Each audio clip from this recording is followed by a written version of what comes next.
Praise the lord. మనం చూసినట్లయితే మన జీవితాల్లో 2 రకాలుగా జరుగుతుంది. ఒకటి, నీవు చెప్పేది, దేవుడు నీతో చెప్పేది. మొదటిగా, నేను చెడిపోయాను అని నీవు అనుకుంటావు, కానీ నేను నిన్ను బాగు చేశానని దేవుడు సెలవిస్తున్నాడు.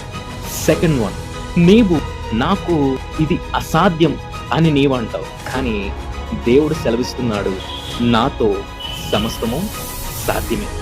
మూడవదిగా, ఎప్పుడు నేను చింతిస్తూ, ఎప్పుడు విసుగు చెందుతూ ఉంటాను అని నీవంటే, దేవుడు అంటాడు, నీ చింత యావత్తు నా పైన వేయి, నీ భారాన్ని నేను భరిస్తాను అంటున్నాడు. నాలుగవదిగా, నన్ను నేను క్షమించుకోలేను అని నీవు అనుకుంటే, దేవుడు సెలవిస్తున్నాడు, నీవు చేసిన పాపాలు, నీవు చేసిన అతిక్రమలన్నిటిని నేను ఎప్పుడో క్షమించేశాను దేవుడు సెలవిస్తున్నాడు.